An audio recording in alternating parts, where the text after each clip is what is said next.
Today, we're going to be talking about eyeshadow palettes. One of my favorite things to review is eyeshadow palettes, and I am a high-end and luxury makeup reviewer, so I review some very expensive formulations.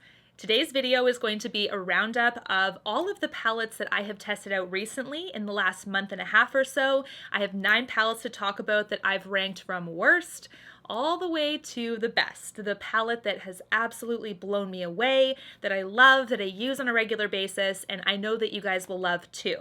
So let's talk about eyeshadow palettes today. Let's get started.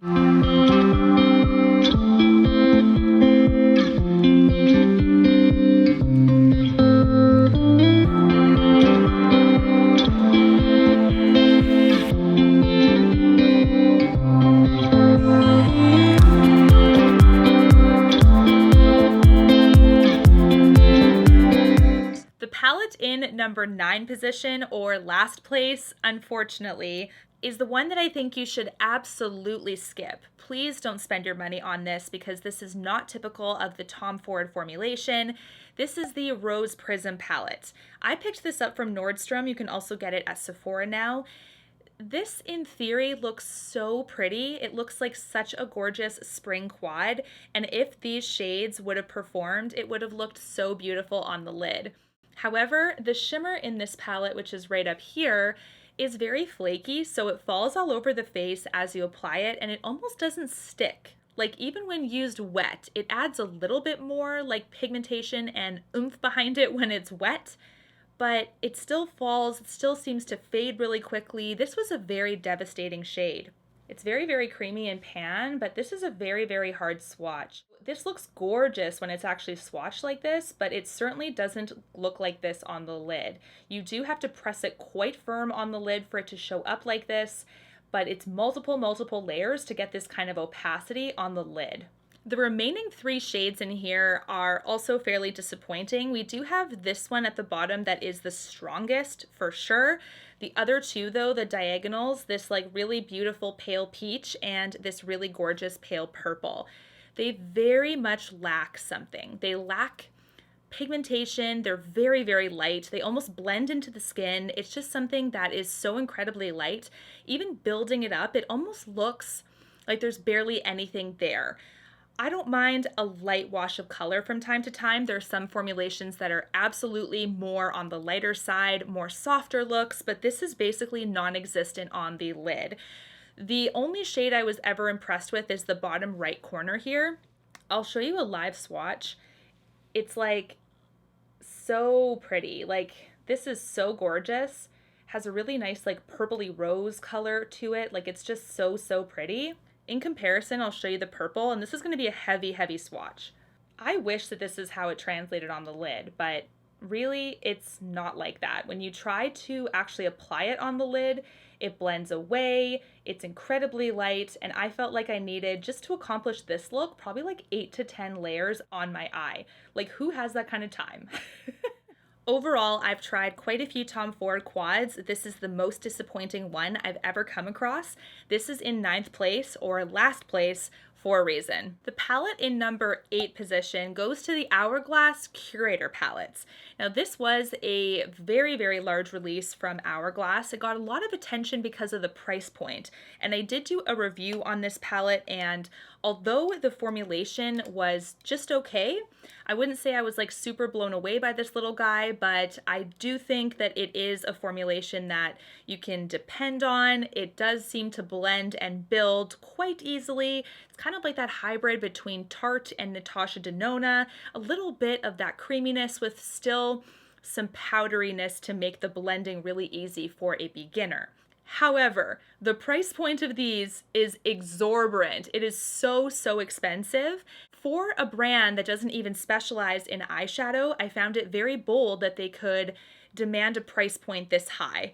I think what they're doing now is they're providing a little bit of incentive for people to purchase them by adding some coupons, maybe 30% off here, 30% off there, to try to get more sales from these eyeshadows, because I think a lot of people were pretty disappointed in how expensive they were.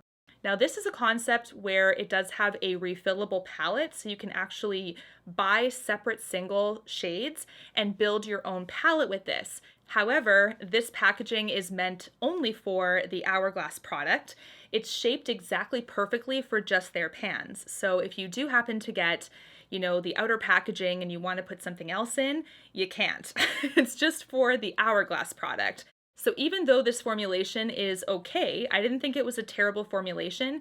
It's placed so low in this countdown because I can't recommend an eyeshadow formulation at the price point it is.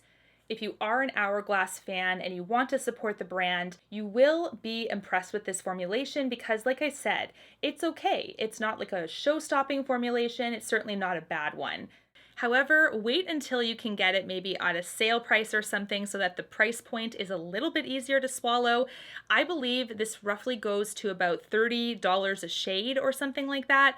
It's absolutely insane how expensive this is. This is in number 8. Let's talk about the palette in number 7th position. This is the new Wayne Goss Luxury Eye Palette in Pearl. This is the 3rd installment from the Wayne Goss makeup line, and this is by far the best palette that I have tried from him. However, it's placed in 7th position because it's certainly not the best formulation that I've tried in the last month or so, but it's definitely an improvement from other palettes he's produced. So I really do like how this palette is perfect for bridal makeup. It's very nice and easy to create looks with this. You have really soft pinks, really nice browns, a beautiful satin over here. The mattes, though, are a little tricky. They aren't all consistent, unfortunately, with some being easier to blend and easier to build than others. And the show-stopping shade is here, which is the shimmer, but it does have to be built up a little bit. So this is a solid, okay palette as well. I do think if you are going to purchase it in support of Wayne Goss, who is a phenomenal makeup artist, then just know that you'll have to build up a lot of these shades on the lid because they are quite light, and you will experience a little bit of inconsistencies when you're applying certain shades on the lid. I do find the mattes on the top row to be a little bit easier than the mattes on the bottom row. The size of these pans is also huge. For whatever reason, I'm not sure.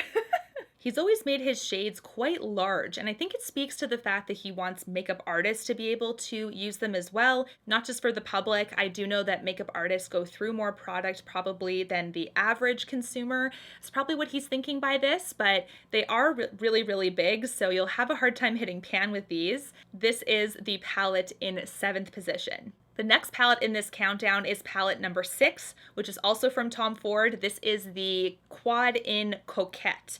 Coquette is actually from a gift set from the Nordstrom anniversary sale. This is a gorgeous palette, you guys. I actually really, really like the shades and how they are so cohesive with each other. This is a formulation that is closer to the Tom Ford formulation that I am used to because it's so easy, it's soft and buildable, very creamy, and this is actually a very light, soft look overall, I would say. So we do have the matte in the top left that's relatively light. On my skin, it almost blends into my skin color. So it's not quite as dark as my skin. I think my skin's a little darker, but this one just seems to blend in and create a really nice base. And then these two provide a really nice light opacity, and they're so cohesive that you can go with this one all over the lid, or you can go this one all over the lid. You can smoke out with this shade here. There's a nice little topper of the sparkle, which is actually more of a top coat this time. But you can see what I mean here. This is like actually a very similar color to the other quad we talked about.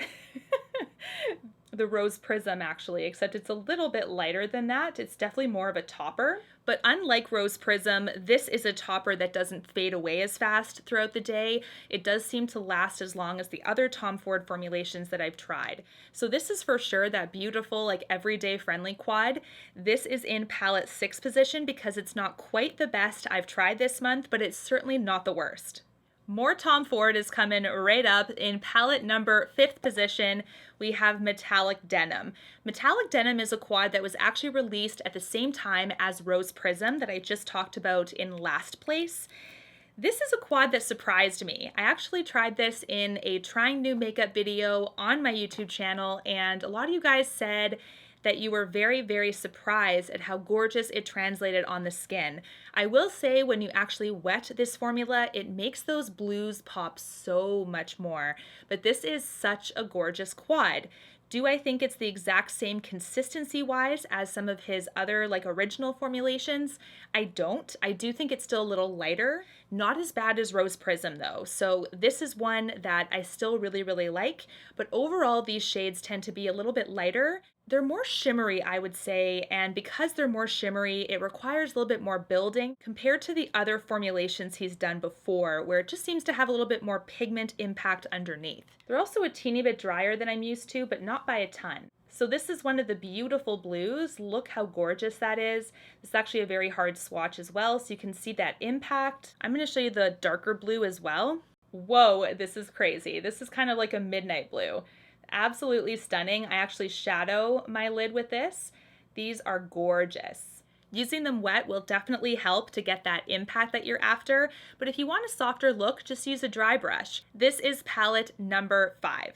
The palette in number 4th position, or palette number 4, goes to the latest mini from Natasha Denona. This is the mini Xenon palette. This is one I did a dedicated review on as well as soon as I received it.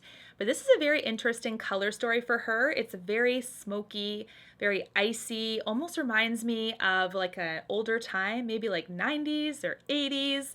It's just very, very interesting to me. The reason why I put it in 4 actually, which I think is generous for this palette, but I do love a lot of these shades in here. I'll be totally honest. I liked the look I created with it.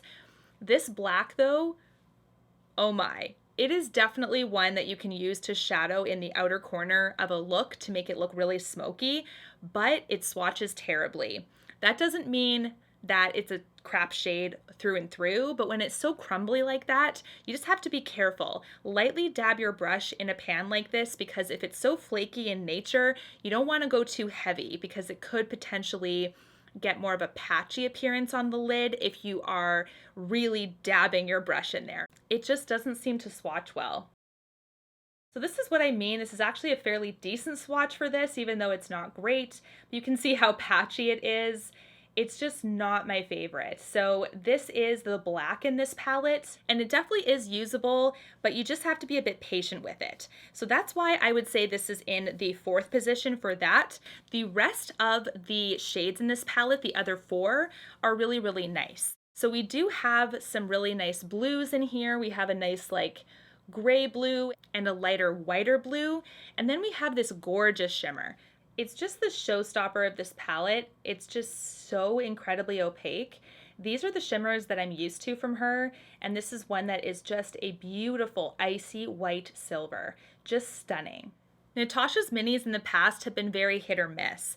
Either they are, quite terrible, or they're sort of mediocre, or they're fantastic and every shade is a hit. I would say this one is close to the end of the spectrum when it comes to higher quality for sure. It's definitely not a dud, but it's certainly not the best mini that I've ever tried from her.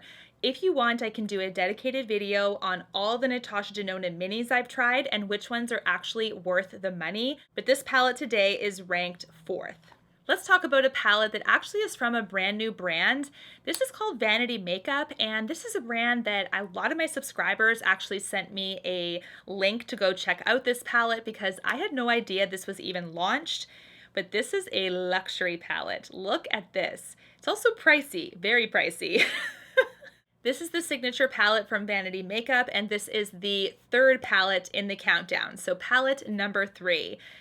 It's so pretty. The outer packaging is exactly what I like. It has a really beautiful gold rim to it. It just screams luxury. On the inside, this is basically like a palette full of staples. Also gives me very much the Tati palette vibes. It looks very, very similar. We do have a nice gradient from light to dark when it comes to how this palette is organized. That really appeases me because I love that kind of thing. And on the top row, we have all of the mattes, and on the bottom row, we have all of the shimmers. The shimmers vary in texture between some being a little bit more textured, a little bit heavier on swatch, and then some are a little smoother. So we do have some interesting texture styles here. And then the mattes are all fairly consistent in my opinion. So this is a really beautiful creamy matte formula, and the shimmers are really easy to apply on the lid as well. So this is the first palette from this brand, and it has surprised me so much that it went all the way up to number 3, which is a really big deal. If you're wanting a palette full of staples, this is a great one. It's also not as big as the Tati palette, so if you missed out on the Tati one, this one has a very similar vibe. There are 12 eyeshadows in this palette, and it is absolutely stunning for just having a staple palette in your collection. This is palette number 3. I've tried a lot of Tom Ford quads lately, as you can tell. This is the best one that I've tried out of all of the Tom Ford quads. This is also from the Nordstrom anniversary sale, and this is the Tom Ford quad in Cognac Rose. This is a gorgeous fall palette. I think this is going to look stunning for this upcoming season. It is definitely a palette that I hope he releases in a single form with just the palette, because this came in a gift set with a whole bunch of other things like eyeliner, mascara, mini lipsticks. So I really hope that he releases this by itself, because it really is a beautiful, beautiful palette. Although it looks similar to the Pat McGrath Iconic Illumination palette in Pan, these shades are actually quite different. So if you do have that palette, no need to worry, they are not duplicates by any means, and it's very reminiscent of the Tom Ford formula that I have come to love. You can also use these shades wet. This is just one example of one of the shades in here. The live swatch shows you how smooth this really is. It's so, so pretty, and this is definitely the formulation that I love from Tom Ford. I can't wait to use this palette all throughout the fall season. This is palette number 2. Palette number 1 is a very interesting palette. This is actually a palette that doesn't have just eyeshadow in it. It actually has a blush, it has a highlight, it has a bronzer. It's basically a full look in a palette. The best palette that I have tried so far in the last month or so of trying new eyeshadow palettes out, ranked the best palette, is actually the Instant Look in a palette from Charlotte Tilbury. This is the Sunset Dreamscape palette. This is so gorgeous, you guys, and I almost wasn't going to include this in the video because it's not just eyeshadow. The top row is eyeshadow, and all of these shades are stunners. They blend well. They are beautiful swatched, which, you know, isn't the whole story, but the swatches are beautiful. They work together. It's a cohesive palette. All you have to do is put this all over the lid. You can shadow, you can amplify with that, or you can just do these two or these two. Honestly, this is such a beautiful palette for every day. Of course, it's a pink ensemble, and Charlotte does pink really well, but these are nice, plush, really rich pigments that last all day on the lid and just are so, so pretty. They amplify brown eyes beautifully. That's the eye color I have, so naturally it's a really nice way to test certain colors out. But this is a really, really beautiful palette, and it's a bonus that you can have all of the rest of the shades in here that are very cohesive with the eyes for an overall look that is just beautiful. I love these palettes for travel because it's basically everything in one, and you don't have to worry about taking individual products with you. You can just take one of these. This is also from the Nordstrom anniversary sale, so unfortunately I haven't seen it by itself yet. I will definitely keep an eye out for you guys. But if it's still available at Nordstrom, this is a beautiful find. I do think that if you have a few of these Instant Look into palettes, you might not necessarily need this one. But out of all of the palettes I've tried recently, this is by far the creamiest, most pigmented, smoothest formulation I have tried, and I am so impressed with it. Charlotte Tilbury's Sunset Dreamscape palette is the best palette I have tried lately. This is palette number 1. What do you guys think of all of these palettes I've tested out? Are any of them on your wish list? I really hope that these reviews were helpful for you. Thank you so much for watching. And don't forget to subscribe if you love high-end and luxury eyeshadow just like me. Until my next one, guys, take care and stay safe. Bye, guys.